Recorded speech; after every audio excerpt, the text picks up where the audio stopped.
You don't want to be Silicon Valley. I'll tell you, because I don't think that model is replicable. Silicon Valley, Cambridge, Massachusetts were started by federal money that came after World War II, pouring into Stanford and MIT. And they were taking a peace dividend, and they were using it to create research that would spur American industry. And they did a great job. Those are wonderful places, but they're non-replicable. And they're also, took them 50 years to do so. You need to be St. Louis. You need to differentiate on the proximate intellectual and geographic advantages that you have, that we've already talked a little bit about. But you've got some other opportunities as well. You also probably have a blind spot. I'll tell you the blind spot, and I'll tell you the opportunities. The blind spot would be focusing on downtown, and only companies that locate in downtown, or companies that locate in Clayton, or the county, or the Central West End. Cities have this blind spot. This is not unique to St. Louis. Indy, I know, has it. Cincinnati has it. Chicago has it. Many times it's formed by political jurisdictions and machinations under which we don't have control. But let me tell you this, if you're investing in, I'll use the example of here. It's non-judgmental. If you're investing only in companies that go into T-Rex, what happens when those companies outgrow T-Rex? I then become vulnerable to a pull to the coast. I'll tell you why. Because at that point, they're probably outgrowing it because they've gotten some funding.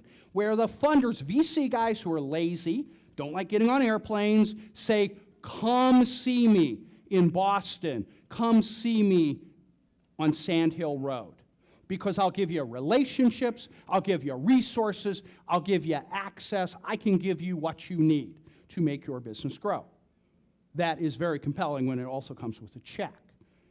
But if you're able to leverage an ecosystem here that keeps those companies in a matriculation path, now you can turn around and say, I can't leave St. Louis because I've got a talent pipeline. I've got access to grow chambers at the Danforth Center, or I've got access to specific core labs at Wash U. I've got a great space. I've got a quality of life. All my employees are Blues fans. Man, playoffs are coming. We can't leave. I've got all of these elements right here. If you take me away, you will handicap my business. Guess what? Money comes to you in that case. But you got to work together in that. We're trying to create matriculation paths everywhere we go so that you can come from one desk all the way up to 30,000 square feet, all the way up to building a building just for you, so that you don't lose those companies outside of the ecosystem. Now, what I'm not suggesting is that everybody close everything down and bring it to Cortex. Maybe that'd be great, yeah, but programming becomes that fabric that knits all of these places together, right? How do you use programming for pooling and sharing and for making that connectivity so that T-Rex companies have a growth path? Maybe that growth path is to Cortex. Young companies that are too small for Cortex have a place to go so that they don't leave and end up at 1871 in Chicago, for instance, but stay here in the area. And so creating those pathways becomes important. I will leave you with 3 thoughts.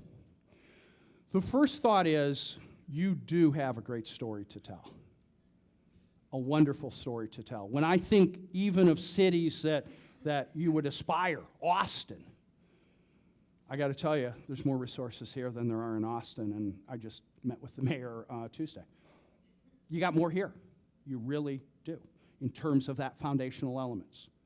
Tell that story. Tell it to yourselves first, and tell it outside of this room when you leave today.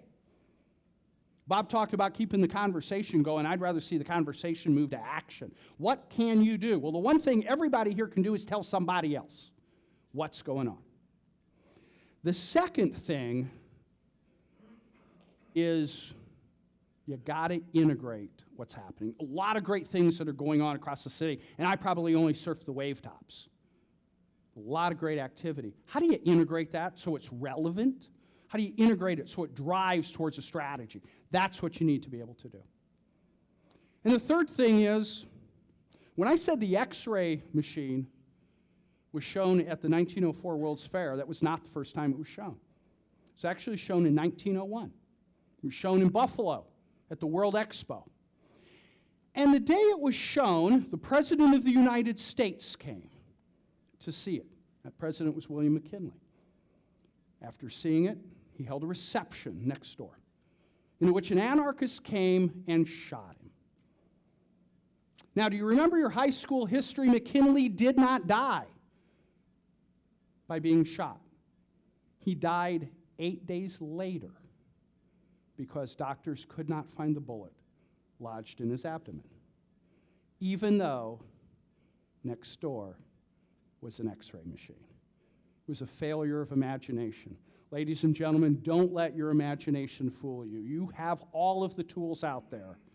Use them in new, interesting, and integrated ways. And St. Louis can and will be an innovation destination for the world. Thank you very much.